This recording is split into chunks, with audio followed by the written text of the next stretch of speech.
এটার পেছনে ছুটে বেড়াও। এই দুনিয়া আসল নয়, আখিরাত হলো আসল। চিল্লায় বলেন ঠিক কিনা? অস্থির, আমরা অস্থির, আমরা ব্যস্ত দুনিয়ার লোভে আর মোহে পড়ে। আমাদেরকে যে মরতে হবে, চলে যেতে হবে, এটা ভাবার সময়ই আমাদের নাই। চিল্লাই কোন ঠিক কিনা? এজন্য বলা হয় মুতু ক্বাবলান তামুতু, মরার আগে একবার মরো। হাসিবু ক্বাবলান তুহাসাবু আলাইক, তোমার হিসাব কিয়ামতের দিন করার আগে তুমি তোমার হিসাব করো। জীবনে কি কি পাপ করেছি আমি জানি, আমার চেয়ে ভালো কেউ জানে না। চিল্লায় বলেন ঠিক কিনা? কি কি অন্যায় করেছি আমার হৃদয়ের মধ্যে কথাগুলো আছে না নাই? পৃথিবীর কেউ না জানলেও আমি জানি কি জানি না? পৃথিবী না জানুক আমি তো জানি, আমি কি পাপ করেছি হায়। পৃথিবী না জানুক আমি তো জানি, আমি কি পাপ করেছি হায়। আমার পাপের করলে বিচার, বাঁচার উপায় নাই আমার। দয়াময় প্রভু মাফ করো আমায়, মাফ করো আমায়। পড়েন আমি আর জোরে আমির। এজন্য হাসিবু ক্বাবলান তুহাসাবু আলাইক, তোমার হিসাব বসার আগে নিজে হিসাব করো কি কি করলা। আসল মরণের দিন শটান হয়ে তো শুয়ে পড়ো ভাই। মরার আগে আরেকবার মরো। মরার আগে আরেকবার কি করবে? কথা বলেন, মরার আগে কি করতে হবে? হঠাৎ একদিন বিছানায় শটান হয়ে শুয়ে যান, চক্ষুটা বন্ধ করেন, ভাবেন মরে গিয়েছেন। এই তোমার কুলমাউত চলে এসে রুহুটা নিয়ে গেল। আত্মীয় স্বজন চিৎকার চেঁচামেচি শুরু করে দিল, কান্নার রোল পড়ে গেল চারদিকে। মাইকের মধ্য দিয়ে, মসজিদের মাইকে অ্যানাউন্স হয়, অমুক এলাকার নিবাসী অমুক ভাই আমাদের মধ্যে দুনিয়ায় নাই, তার জানাজা হবে এশার নামাজের পর। সবাই এসে রুহের মাগফিরাত করে, সবাই আপনারে দেখতে আসবে। কেঁদে কেঁদে লোকজন আপনারে কবর দিতে আসবে। চিল্লায় বলেন ঠিক কিনা? কেঁদে কেঁদে সবাই আসবে, দেখার জন্য আসবে। ছেলেগুলো কাঁদবে, স্ত্রী কাঁদবে, বাবা মা কাঁদবে, বন্ধু বান্ধব কাঁদবে। আর ঘরের মধ্যে রাখা হবে না। এবার আপনাকে গোসল দেওয়ার পালা। চক্ষু বন্ধ করে চিন্তার দরকার আছে না নাই? কথা বলেন। হঠাৎ করে, হঠাৎ করে শুনবি একদিন আমার মৃত্যুর খবর। কেঁদে কেঁদে আসবে সবাই দিতে আমায় কবর, দিতে আমায় কবর। ঠিকই না? একটু চোখটা বন্ধ করে ভাবেন, আপনাকে গোসল দেয়া হবে, জামাগুলো খোলা হবে। এত টাকা দিয়ে যে দামি গোসলখানা টাইলস লাগিয়ে ঘরে বানালেন, আপনার শেষ গোসলটা কি ওই দামি গোসলখানায় হবে? লাশ যেখানে দোয়া হয় ওই জায়গায় দোয়া হবে, আপনাকে কাফন পরানো হবে। আপনার কলিজার টুকরা ছোট বাচ্চাটারে বলা হবে, আব্বু দেখে যাও তোমার বাবারে শেষবারের মতো দেখো। আপনার বাবা মা শেষবারের মতো একটা নজর দিয়ে আপনার চেহারাটা দেখে নিবে। বন্ধু বান্ধবরা শেষবারের মতো একবার আপনারে দেখে নিবে। জানাজার জায়গায় নেওয়া হবে। হবে না এই ঘটনাটা আমাদের? হ্যাঁ, হবে কিনা? হাজার হাজার মানুষ শেষ বিদায় দেওয়ার জন্য আসবে। চারটা তাকবীর দিয়ে ইমাম নামাজ শুরু করবে। আল্লাহু আকবার, আল্লাহু আকবার, আল্লাহু আকবার, আল্লাহু আকবার বলে নামাজ শুরু করবে। নামাজ শেষ। এবার পালকিতে করে কবরে যাওয়ার পালা। যেতেই হবে, যেতেই হবে। পালকিতে করে লোকজন নিতে শুরু করবে। কবরস্থানের ওই জায়গায় যেখানে মানুষ বছরে মানুষ না মরলে যায় না, ওই গহীন নিঝুম কবরস্থানে ঢুকানো হবে। পালঙ্ক থেকে নামিয়ে আপনার জন্য করে রাখা আগ থেকে কবরটার মধ্যে শুইয়ে দেয়া হয়। উপরে বাঁশ দিয়ে ছাউনি। শেষবারের মতো সবাই দেখে বাঁশের ছাউনির উপরে মাটি চাপা দিবে। ঠিক কিনা? চলে যাবে সবাই, কেউ না, অন্ধকার,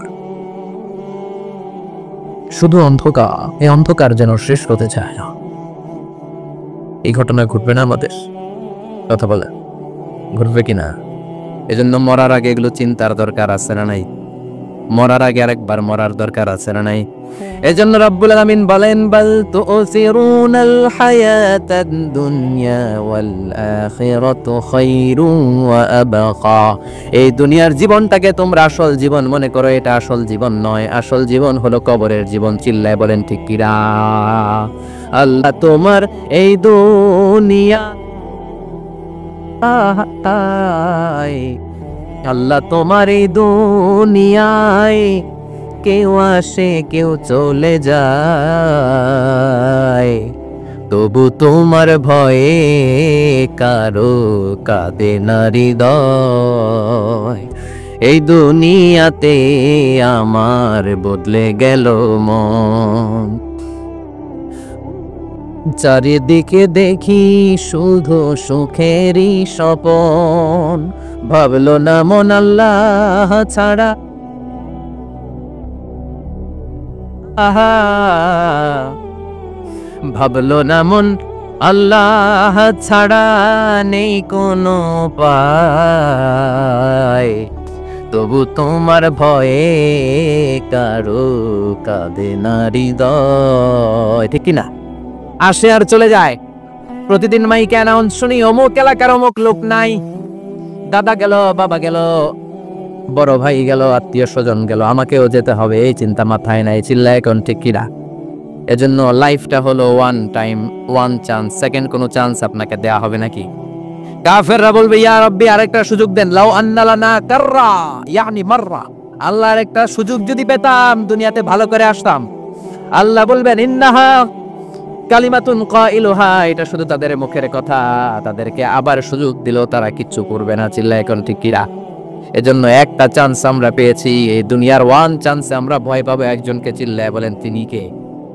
এজন্য যেতে আমাদেরকে হবে। এই মরণ থেকে পালানোর কোনো সুযোগ কেউ পালাতে পারে নাই। এই মরণ হলো আখিরাতের প্রবেশদ্বার। মরণ নামক পালকিতে চড়ে আমরা কবরের ভেতরে ঢুকি। মরণ হলো প্রথম পর্ব, কবর হলো দ্বিতীয় পর্ব। যেরকম ঠিক কিনা? এজন্য বিশ্বনবী বললেন, আল কবর রাউদাতুম মিন রিয়াদিল জান্নাহ আও হুফরাতুম মিন হুফারিন নার। কবর হলো কারো জন্য জান্নাতের বাগান, কারো জন্য জাহান্নামের গর্ত। আমরা বলি, আল্লাহ আমাদের কবরটারে জান্নাতের বাগান বানাও। আরো জোরে পড়ে না আমিন।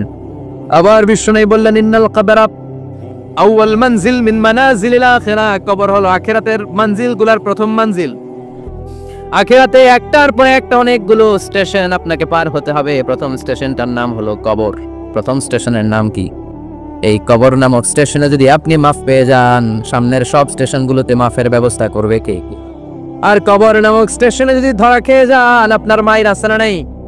লাশটাকে যখন রাখা হয়, লাশটা চিনে কে আমারে রাখলো, কে আমাকে ধৌত করলো, কে আমারে কাফন পড়ালো। এজন্য বিষ্ণুই বলেছেন, মুমূর্ষের সামনে বসে বসে পড়ো, লা ইলাহা ইল্লাল্লাহু মুহাম্মাদুর রাসূলুল্লাহ। লাকিনু মাউতাকুম, লা ইলাহা ইল্লাল্লাহ। মুমূর্ষের সামনে দাঁড়িয়ে দাঁড়িয়ে পড়ো, লা ইলাহা ইল্লাল্লাহ।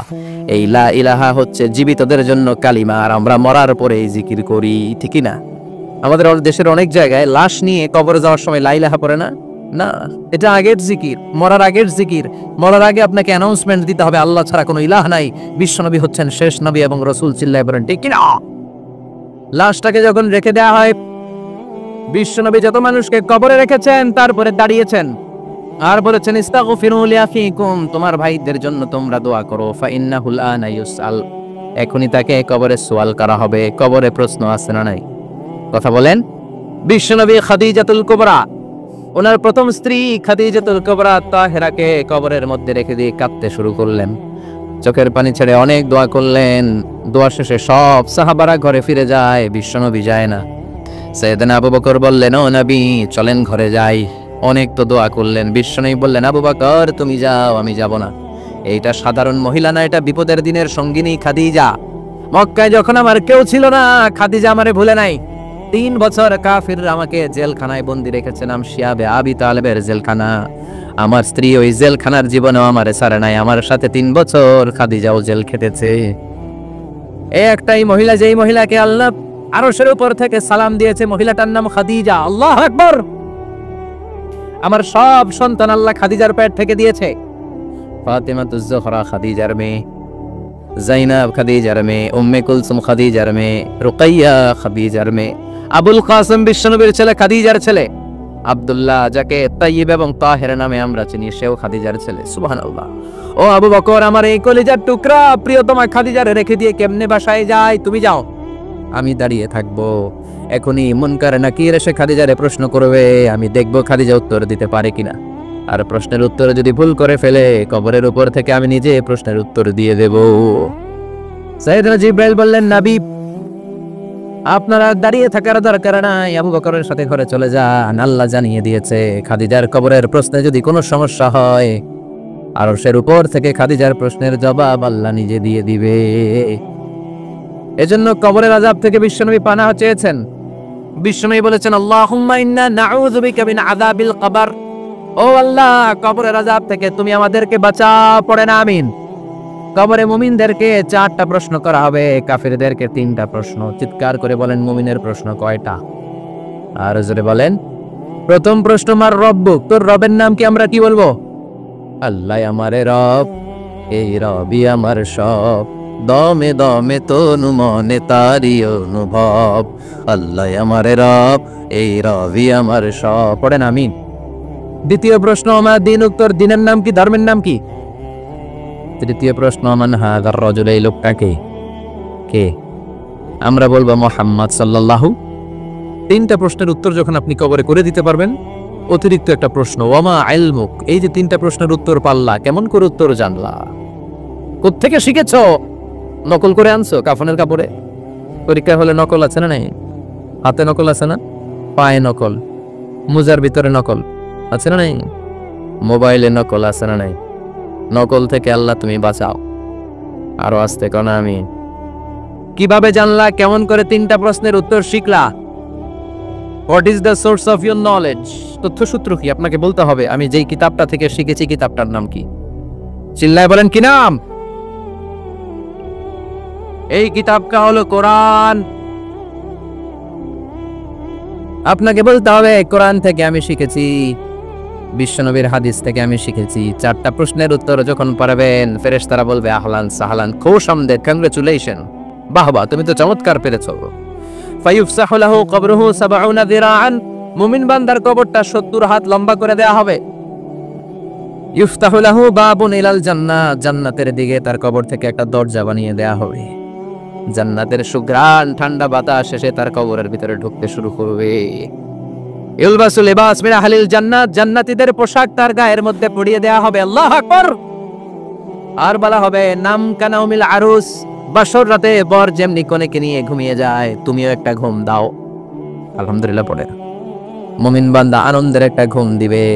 ইসরাফিলের সিংগার আওয়াজ ছাড়া পৃথিবীর কোনো কিছুই তার আগে ঘুম ভাঙতে পারবে না। আল্লাহ আমরাও যেন সেদিন কবরে একটা মজার ঘুম দিতে পারি, তুমি তৌফিক দাও। জোরে বলেন আমিন। এবার বামপন্থী নাস্তিক আর কাফেরদের পালা, ইসলাম বিদ্বেষীদের পালা, আলেম ওলামাদের শত্রুদের পালা, ইসলামকে যারা বিজয়ী শক্তি হিসেবে মানতে পারে নাই তাদের পালা। চিল্লায় কোন ঠিকিরা? ওদেরকে একই প্রশ্ন, রব কে? ওরা বলবে আমি জানি না। আমাদের উত্তর আল্লাহ। ওরা বলবে আমি কিচ্ছু জানি না, আমি সব ভুলে গেছি, আমার মাফ করে দেন, আমি কিছুই জানি না। তবে আমি ইসলাম বিরোধীদের সাথে চলতাম, যারা ইসলাম রে বাস দিত আমি তাদের সাথে স্লোগান দিতাম। এরকম ডাকাইত আছে না নাই? দ্বিতীয় প্রশ্ন, আমার দিন, ও তোমার ধর্মের নাম কি?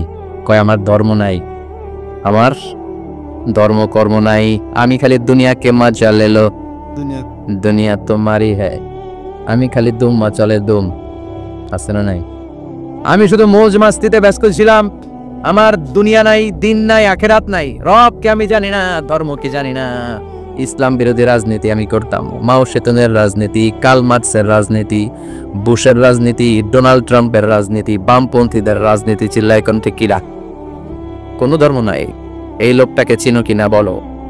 বিশ্বনবীর চেহারা দেখিয়ে বলা হবে এই লোকটাকে, কয় জানি না। এরে আমি মানতাম না, এরে আমি গালে দিতাম। এরকম জাহান্নামের নরকীট আর পিতৃ পরিচয়হীন জারদ সন্তান বাংলার দেশেও আছে না নাই? এই মহামানবটাকে গালি দিয়ে পৈশাচিক আনন্দ পায়। পত্রিকায় লিখে, ব্লগের মধ্যে লিখে, ইন্টারনেটে কার্টুন বানিয়ে বানিয়ে পৈশাচিক ফুর্তি করে।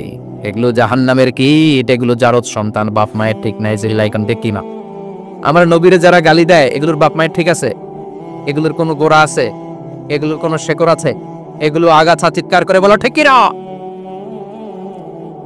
বলবে আমি জানি না। ফেরেশতারা বলবে দাঁড়া, আমরা জানি। তোর সাথে কেমন আচরণ করতে হবে আমাদেরকে ট্রেনিং দিয়েছে কে? এবার শুরু হবে মাইর। কি শুরু হবে? কথা বলেন। মাইর। ফায়ুদরাবু বিমা তারিকা মিন হাদিদ, লোহার হ্যামার দিয়ে শুরু হবে মাইর। এক একটা হ্যামারের বাড়িতে মাথাটা ফেটে চূর্ণ বিচূর্ণ হয়ে যাবে, দেহটা জমিনের ভেতরে 70 গজ ডুবে যাবে, দেবে যাবে। ওর চিৎকারে কবরস্থানটাও থারথার করে কাঁপবে। আবার জমিনকে বলা হবে ইলতাইমি, চাপা দে।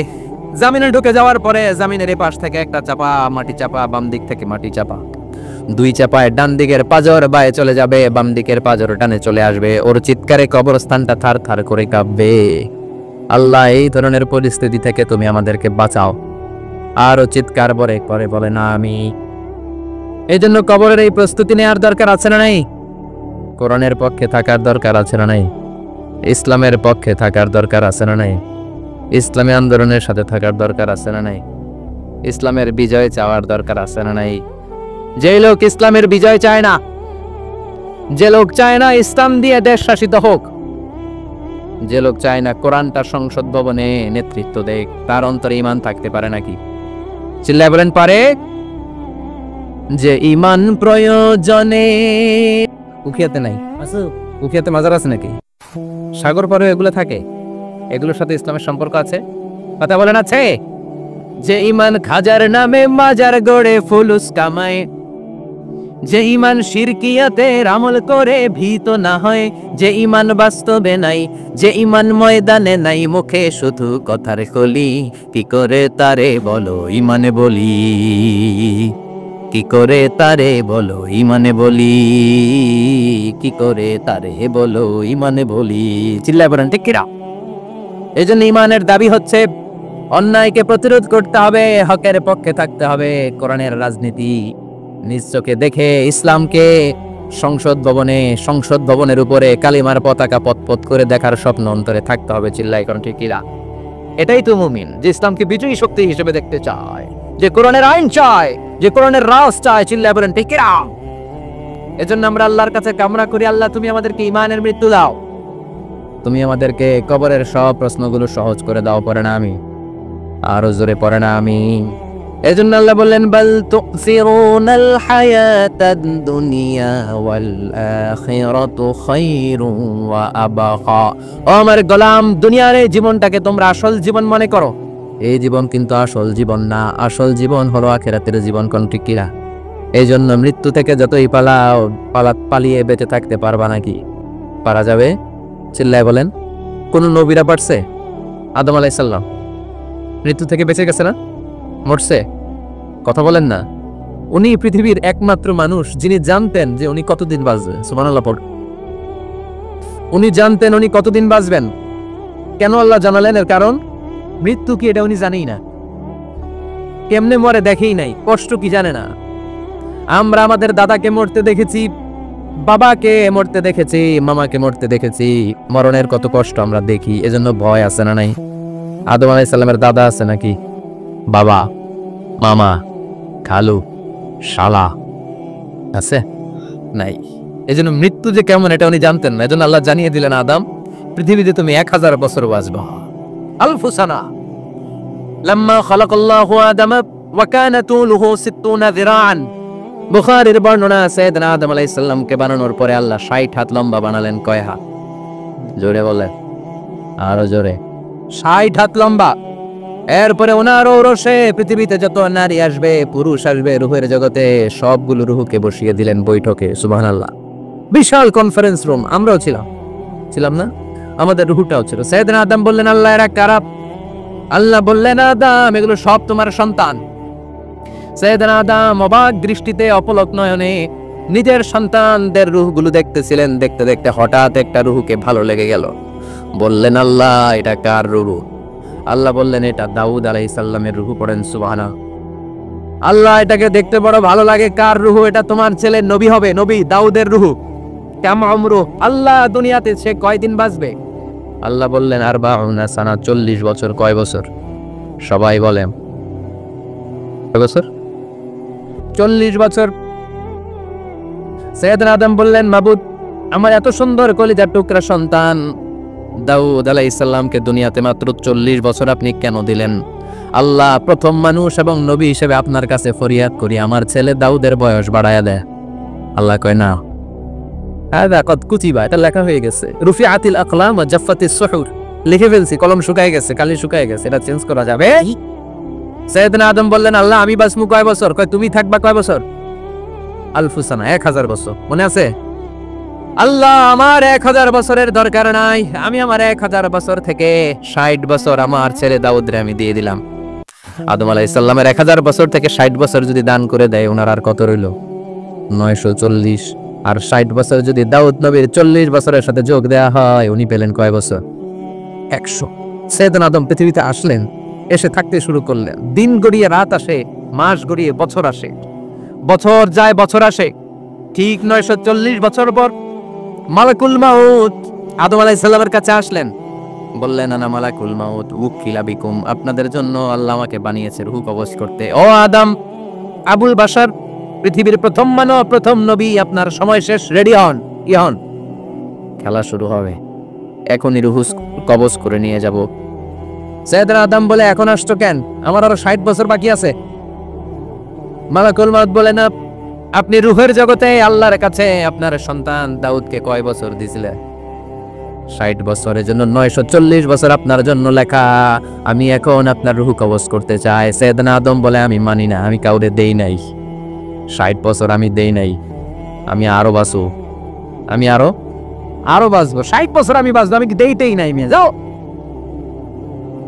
মালাকুল মাউত আল্লাহর যে বলে, আল্লাহ দেয় নাই বলে, আসলে ভুলে গেছে, আসলে আফাতুল ইলমি আন নিসিয়ান, মানুষ ভুলে যায়, মানুষ বড্ড ভুলে যায়। আমরা অনেক সময় খাইয়াও কই খাই নাই। অনেক কিছু আপনি দিছিলেন, কিন্তু বলে যাই, গলার নিচ দিয়ে নামার পরে কই তুমি কিছু দেও নাই। আছে না নাই? নাসিয়া আদম ফানাসিয়া বানু, আদম আলাইহিস সালাম ভুলে গেছেন, তাই আমরাও ভুল করি, ঠিক কি না? এজন্য আমাদের নেতারাও বলে, এটা দেব ওটা দেব, নির্বাচনের পর সব ভুলে যায়। আছে না নাই? ওই যে আদম আলাইহিস সালাম বলছে, আমরাও ভুলে যাই। ওনাদের দোষ কি? ভুলে যায়, বেমালুম ভুলে যায়। আল্লাহ বললেন, মালাকুল মাউত, আর জোরাজুরি করো না। 940 নয়, ঠিক 1000 বছর পরে আদমের কাছে যাবা। আমি আমার আদমের ভাগ্যে এই জিনিসটাই রেখে দিয়েছিলাম রে মালাকুল মাউত। আমি আগ থেকে এটাই রেখেছি, আমি জানতাম সে ভুলে যাবে। চিল্লা এখন সুবহানাল্লাহ। তার মানে পৃথিবীর সবচেয়ে লম্বা মানুষ, 60 হাত লম্বা, এত শক্তিশালী আদম আলাইহিস সালাম শ্রীলঙ্কাতে প্রথম নেমেছিলেন। এক লাফ দিলে আধা মাইল চলে যাইতেন। সুবহানাল্লাহ। কি লম্বা মানুষ! থাকতে পারছেন? কথা নেই, ঘুমে ধরছে। শেষ করে দেই, হ্যাঁ? আরো কয়েক মিনিট চলবে, চলবে চলবে। তাকবীর দেন, লিল্লাহি তাকবীর। আদম আলাইহিস সালাম চলে গেলেন। ওনার পরের নবী ইদ্রিস আলাইহিস সালাম, উনি মরে নাই। ইদ্রিস আলাইহিস সালাম মরছে, কে বলছে? উনিও মরেছেন। তবে ওনার মৃত্যুর আজীব এক ঘটনা আছে, অনেক লম্বা কথা। এক ফেরেশতার সাথে ওনার বন্ধুত্ব হয়েছিল। বলেছিলেন, আমি আকাশ দেখতে চাই, আল্লাহর কাছে অনুমতি চাই। আল্লাহ বলল, ঠিক আছে, ইদ্রিসকে আকাশে ঘোরাও। প্রথম আকাশে ঘুরলেন, দ্বিতীয় আকাশে ঘুরলেন, তৃতীয় আকাশে ঘুরলেন, চতুর্থ আকাশে ঘুরলেন। ইন দ্য মিন টাইম চতুর্থ আসমানে মালাকুল মাউত পৃথিবীর দিকে নেমে আসছিল। ওই ফেরেশতা বলে, মালাকুল মাউত আপনি কই যান? মালাকুল মাউত বলে, একটু আগে আল্লাহ ফরমান জারি করেছে, চতুর্থ আসমানে আমার নবী ইদ্রিসের রূহ কবজ কর। সুবহানাল্লাহ। আমি বললাম, আল্লাহ, আপনার পাঠানো নবী সাইয়েদনা ইদ্রিস থাকে দুনিয়ায়, চতুর্থ আসমানে পামু কই? আল্লাহ কয়, কথা নাই, দৌড় দে। আমি দৌড় দিলাম, এসে দেখি ইদ্রিস আলাইহিস সালাম এখানে রেডি। সুবহানাল্লাহ। ওয়া রাফা'নাহু মাকানান আলিয়্যা। ইদ্রিস আলাইহিস সালামের রূহ কবজ দুনিয়ায় হয় নাই, চতুর্থ আকাশের মধ্যে হয়েছে। একটু চিৎকার করে পড়বেন সুবহানাল্লাহ। এরপরে সুলাইমান আলাইহিস সালাম, উনি তো মরে নাই, মরছে। উনি জিন চালাইতো, উনিও মরবে।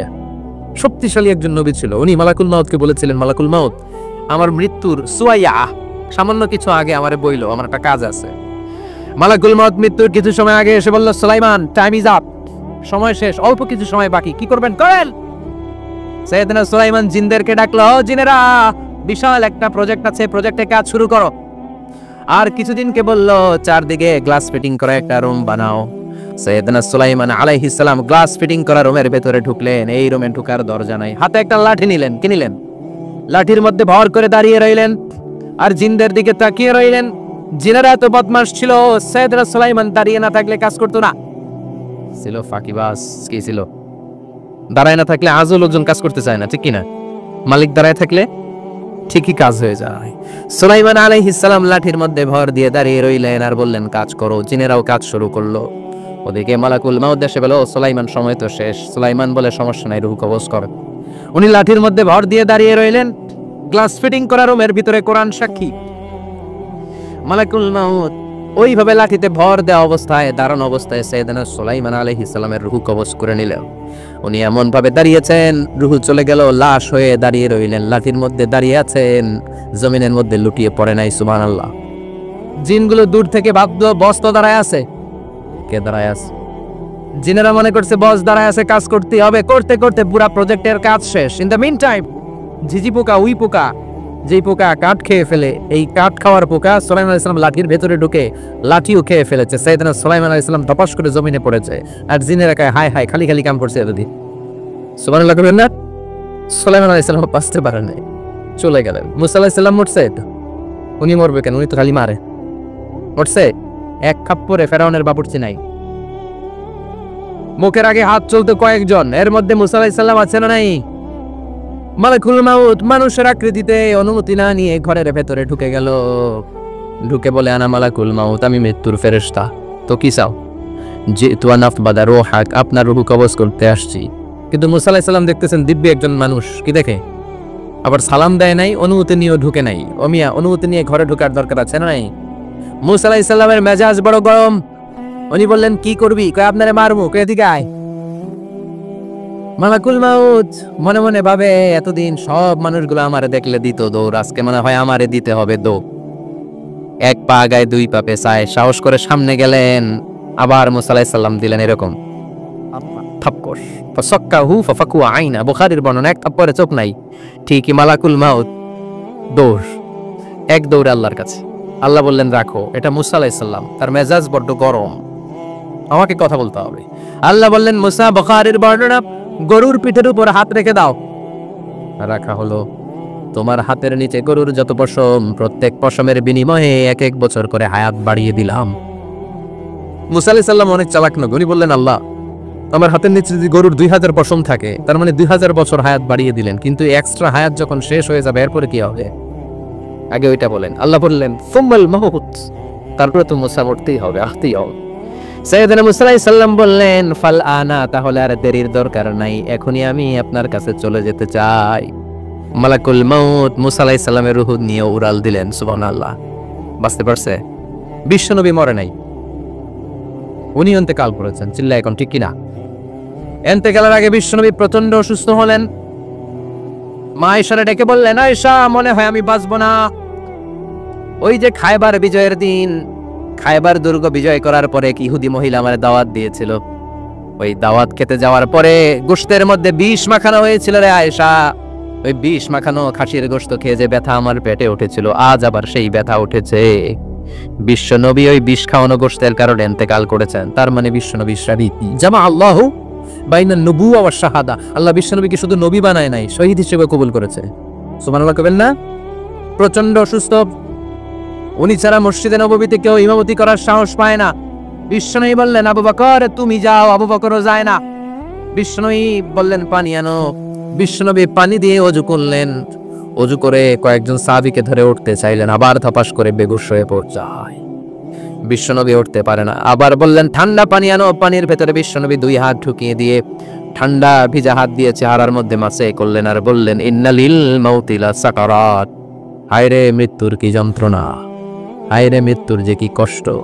ও মিয়া, বিশ্বনবী যদি মৃত্যুর কষ্টে কাতরায়, আমাদের অবস্থা কি? আমাদের নসিবে কি আছে? আল্লাহ তুমি বাঁচাও, পড়ে না আমি। বিশ্বনবী কাঁদছেন, সাহাবারা একের পর এক দেখতে আসে, কান্নার রোল পড়ে গেল চারদিকে। বিশ্বনবীর কলিজার টুকরা নয়নের পুটুলি সাইয়্যিদাতুনা ফাতিমা বিশ্বনবীর কান্না সহ্য করতে পারে না। বিশ্বনবীকে ধরে মা ফাতিমা, সাইয়্যিদাতুনা ফাতিমা বিলাপ করা শুরু করে দিলেন, চিৎকার দিয়ে কান্নাকাটি